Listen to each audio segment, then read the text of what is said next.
everybody. Welcome to the County Seat. I'm your host, Chad Booth.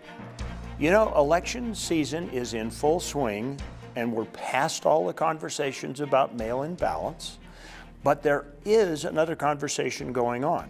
How do you actually make those ballots look?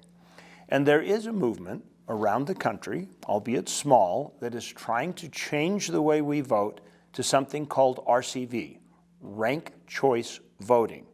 You may be scratching your head going, all right, so what is that? Well, if you've never been introduced to it before, if you've never been a delegate at a state convention, you probably don't know. So that's what we're going to start today. We check in with Derek Dowsett with a report on ranked choice voting. In a typical election, the voter gets to decide one name to check off for each office. The person who receives the most votes wins. In a ranked choice election, the voter has more choices. Instead of one box on the ballot, voters are able to choose a first, second, and third choice for their candidate, and sometimes more. The winner isn't announced until a candidate receives more than 50% of the votes. Amelia Powers, the Utah County Clerk, facilitated a couple municipal elections utilizing ranked choice voting last year. She explained there are two sides of the election that are impacted by RCV. The candidates. It really changes the way they approach the election. Instead of seeing all of their other candidates as enemies and trying to convince people to vote against other people and for them, you really have an issues-based election. Because if you're not someone's first choice on the ballot, you want to be their second choice. And the voters. Oftentimes, if the two front runners don't happen to be the favorites of a voter, they get disenfranchised. They feel like they are forced to vote for someone who maybe isn't their favorite. Ranked choice voting gives people the ability to vote for any of the candidates they want as their first choice, and then they can default to their second choice maybe as one of the front runners. Ranked choice voting can also help with mail-in ballots.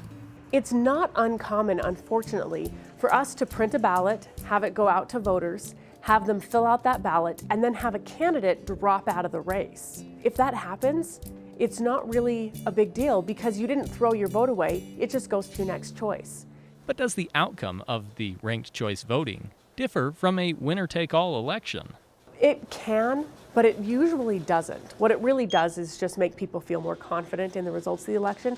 It can. For example, in more liberal, moderate areas, oftentimes you'll end up with like a Green Party candidate who will siphon off votes from a Democrat, allowing a Republican to win. And then in Utah, it kind of works the opposite. You end up with a Libertarian or a Constitutional Party candidate who siphons off just enough votes that a Democrat can win. And it tends to eliminate that concept of a spoiler candidate. There is an additional level of complexity to consider in the clerk's office, but it's mostly handled by technology. We use the same equipment, we use the same vendors, we use the same processes. The only places that it's a little bit different is when we do ballot layout. Obviously, instead of saying pick one, we say rank your choices, and it's in a grid. And then when we do tabulation, we use these machines here. We can tabulate all of the ballots together, whether they're ranked choice voting or standard elections. They can run through the scanners at the exact same time. They get programmed into the scanners the same way. The standard elections, we pull the tabulation out. It's just the straight number you're used to. X number of people voted for candidate A, X number candidate B. The only difference is on the back end, when we pull the tabulation out, the ranked choice voting election, it comes out of the system in a spreadsheet. We then take that spreadsheet, we plug it in to a Vistal tested tabulator, and that tabulator then gives us the results of the ranked choice voting election. And it will give us the results of round 1, 2, 3, however many rounds it takes. Municipal elections appear to have the most to gain from ranked choice voting, particularly when they eliminate a primary race. There is, however, a concern among most of the county clerks in Utah over the complexities that are introduced to elections that cross multiple county boundaries, which we will address next in our roundtable discussion. For the county seat, I'm Derek Dowsett. Thanks, Derek, for that report. We will come back with people who know more about what the implications are of ranked choice voting than anybody else in the state. 3 of our county clerks. We'll be back with the county seat right after this break.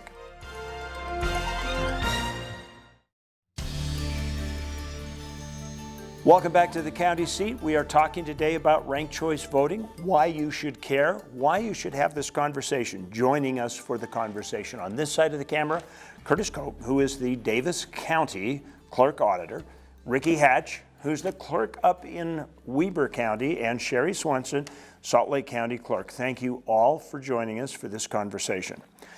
Okay, so what is the big deal about ranked choice voting? We now understand that it's you go in and you vote all at once for, well, if this guy's out, I like this guy. If this guy's out, I like this guy.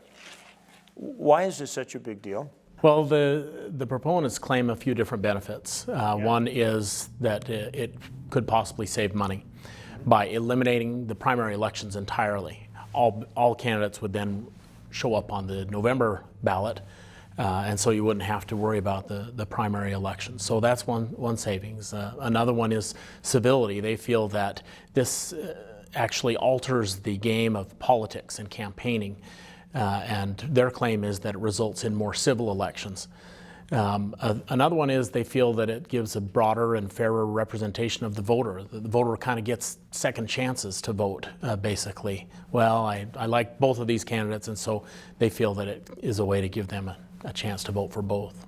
I can kind of see that argument, but a lot of people wouldn't be able to make up their mind, would they?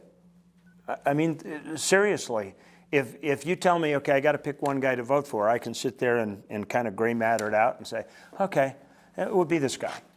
And that's just within, if you're taking primaries within my own election, so you put both parties in there and all the parties.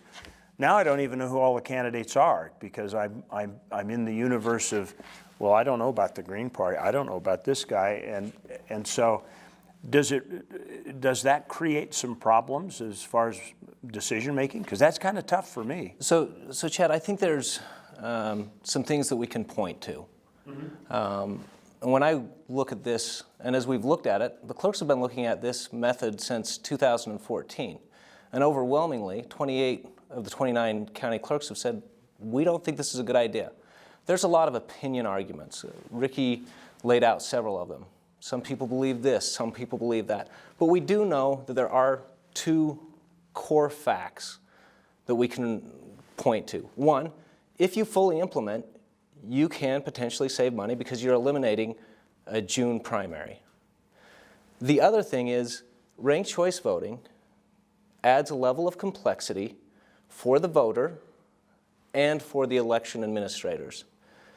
Now, if you're going to choose this method because the opinion is this is where we want to go, that's fine, but understand the only way as an election administrator that I overcome that complexity that's added is consistency. So fully embrace it. If you're going to save the money, save the money. If you're going to elect a mayor in a city using this method, because this is a voting method, this is a change in methodology in how we vote, fine, and elect your governor that way so that I can provide a consistent voting method for the voters in Davis County, and they can be trained. We have smart people. We have smart clerks. We can overcome those challenges, but be consistent. So following your argument and applying it to the next logical step, you say, well, we can save a primary, but then aren't we really saving a convention as well? And if we save a convention because you've got this full slate of candidates, why even bother to have parties in the first place? Why don't you turn the whole state nonpartisan? Would that, I mean, that's what you're implying, isn't it? You can still have parties, you could still have conventions, you could still have endorsed candidates.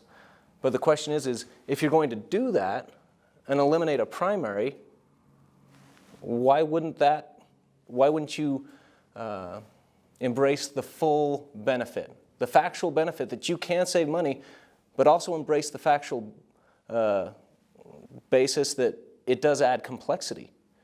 And once you add that complexity, then, and if you're not going to embrace it for fully, then why are we adding the complexity to the election system? Why would we train a voter on this election to vote in this methodology, and in the next election, we're changing the methodology, and we're going to vote this way, And then next election, we'll be back to this methodology. Be consistent. Because when you add consistency to the election process, you instill voter confidence. They vote that ballot, and they have a degree of confidence because they understand the process. We can educate them. Is there a cost to that? Sure. But we can do a lot of things. The clerks of the state of Utah have been very innovative, whether it's with vote by mail, electronic poll books, digital adjudication. These are things that we've led the nation in. And so we're very innovative. But when it comes to other areas, we look at it and we say, we don't think this is the best place for us to go. Ranked choice voting just happens to be one of those areas right now. So I looked it up and found that there are 18 localities that do ranked choice voting throughout the country. Here in the state? No, throughout the country. The country? 18 out of the entire nation. And so, in perspective, we have about 35,000 cities in the country. And from my viewpoint, we contract to conduct elections for municipalities in Salt Lake County.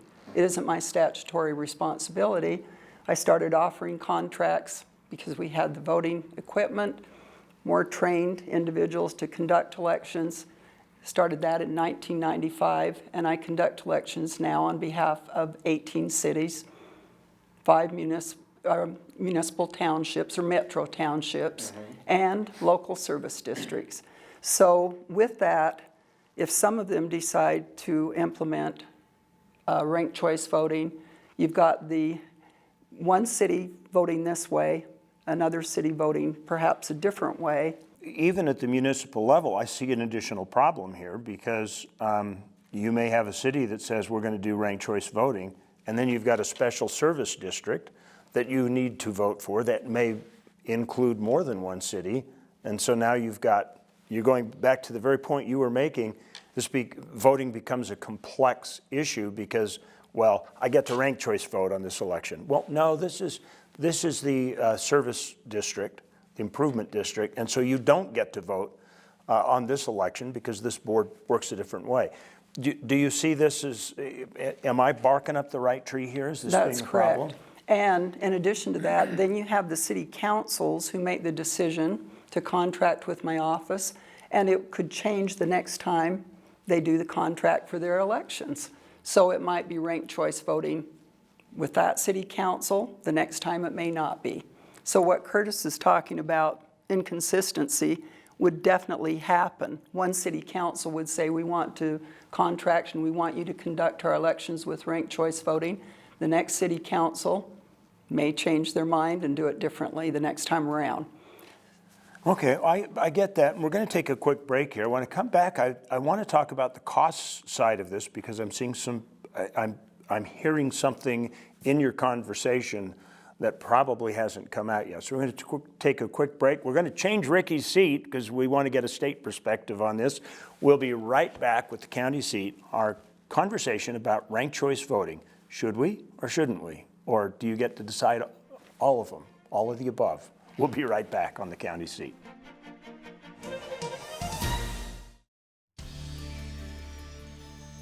Welcome back to the county seat. We are having a conversation about ranked choice voting, and our panel has changed a little bit. Joining us from the Lieutenant Governor's Office, Director of Elections, is Justin Lee, who's in the center seat. Thank you for taking time out of your busy schedule to add the state perspective. Absolutely. I know the LG's office tries to stay pretty neutral on these sorts of things, but what kind of implications does this have for you if we have ranked choice voting start to work its way up through the ranks, so to speak, in elections? You know, this has very big implications for our office and really changes the nature of elections in the state of Utah. Right now, everything is counted at the county level or at the local level, and then they send numbers up to us. We're not great at math, so we put them on a spreadsheet and add them up. It's not too hard. What you have to do with ranked choice voting is you really need the full data set in order to rank them, which means we need raw vote numbers from the counties. And there's a couple of ways you could do that. One, you could actually physically transmit all of the ballots to our office and then count those. If we look at Maine, that's actually what they were doing, is they were centrally counting the physical ballots. And everyone knows how big Utah is. And think about driving ballots from San Juan County all the way up to Salt Lake. And there's several things that you have to wonder about there. One, security. One, just what happens if there's an accident with the car. And two, the time that it's going to take to get results. Now, another thing you can do is you could not give us the physical ballots. You could tally that up, but you still need to get us the raw voter data. Now, there's security concerns with that. One of our biggest factors that gives us security in our elections is that we don't send voting data over the internet. We share some final tallies, but we don't send raw voter data over the internet, which means no one can ever hack that. So now we either have to look at sending actual vote data over the internet, which raises a whole host of security implications, or it may not be the ballots, but we have to have everyone give us, a jump drive, a thumb drive, and send that across the state, again, driving it to our office or through couriers or whatever it is. So there's delays, there's logistics, and it really changes the nature of how things are counted in the state. I think it would also eliminate the whole idea of we have November elections, because the very thing you're telling me makes election results possibly January, February. If you've got 3.5 million people in the state, and let's say 2/3 of them are voting age, maybe it's not quite that high, but it would seem to me that's a lot of votes to try and calculate in one central location on a state office. Now, it is a lot of votes, and I don't think it would take us that long. I think we can still do it in a matter of weeks, but we'll need equipment that we don't currently have at the state. Sherrie and Curtis and Ricky, they have high-speed scanners. They have people who are trained in counting ballots, and although we're the state election office, that is not something we do. We don't count ballots. We don't have the equipment or the software to count ballots. So that's a big change. So there's a fiscal implication there. We can do it at the state level. There's obviously other states that are bigger than us that get things counted in a couple of weeks, but we'll need equipment to do that. So there's an expenditure there that's going to have to come from the legislature if that's what they wanted us to do. So Sherrie, let's take your county, most populous county in the state. All right. If we eliminate primaries, and we just have one November ballot that has all of the candidates that qualify or get enough signatures on it, and then people just say, well, I'm going to rank through these. What does that do to your ballots? Because we're mailing stuff. Is this turning from a single envelope to like a Encyclopedia Britannica showing up in boxes? That seems to me that there's a cost involved in this. So if that were to happen, that's one of the complexities of ranked choice voting. Right now we have an 18-inch double-sided ballot, and we're about an inch from the bottom, usually in a general election, of going to a 2-card ballot. So if they were to do that and apply this in a general election, we haven't laid it out, but I perceive it would probably be a 5-card or page ballot. So with a vote by mail system, every time we add one extra page, and we haven't had to go to a 2-card ballot, we've calculated that it will cost us $200,000 for Salt Lake County to add one extra page. So the cost would be phenomenal. It takes not only the money to mail the ballot, it takes the processing of it. We have people that have to look at the ballots. We call them inspectors, see if there are marks on the ballots, if they can run through the tabulation or through the scanners. They have to manually inspect every single ballot that comes back, and each page would add additionally, and then the time it takes to scan them. And so then you've got the problem of what if a voter returns page 1 and 2 and they don't send 3 and 4 and 5, and then we've got the affidavit on the envelope, the signature that has to be with the ballot. So you've got that whole problem. So there's just a lot of problems. And then on top of it, with the vote by mail system, we now see many, many changes just when people are making one choice on a ballot, filling in one oval. And for example, in 2018, we had over 7,700 and some odd ballots to be adjudicated.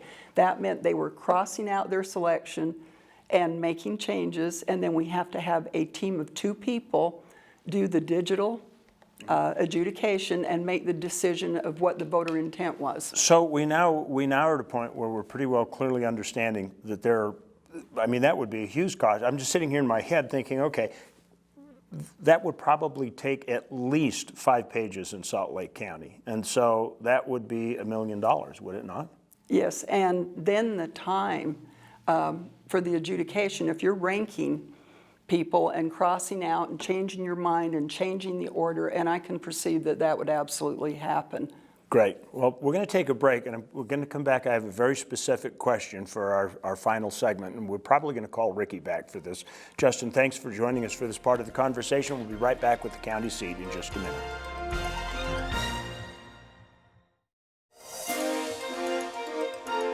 Welcome back to the county seat. We're having a conversation about ranked choice voting, something that I started this conversation thinking, that's no big deal, but I'm beginning to see that it probably is kind of a big deal. Ricky Hatch joins us again. Ricky, what difference does it make, I guess, is the next question. Is this going to change the way we get accurate tallies and we get the person we want to have elected? That's a great question. The legislature did research on the last 4 years in Utah for the statewide races, legislative races, and the executive races at counties. And out of 456 races, only 6% of those actually had more than 2 candidates. So ranked choice voting would make a difference possibly in 6% of those races. Now, out of those 6%, how many would actually change the result or the outcome? To look at that, we went and looked at Maine, Minneapolis, and San Francisco to see how often was the first round winner also the eventual winner, and that was 97% of the time. So in 3% of races, the actual end results would change with ranked choice voting versus your traditional format.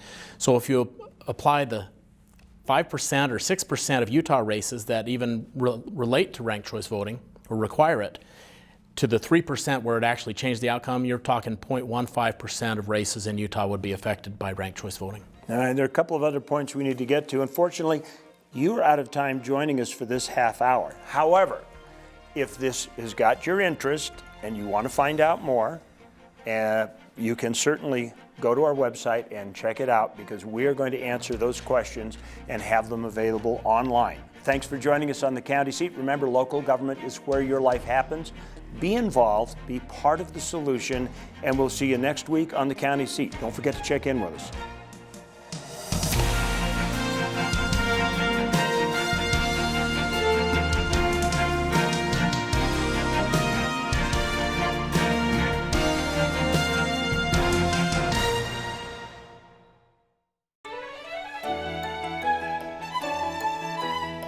Thank you for watching the County Seat. Be sure to subscribe and turn on your notifications to keep up to date on the program and happenings around Utah.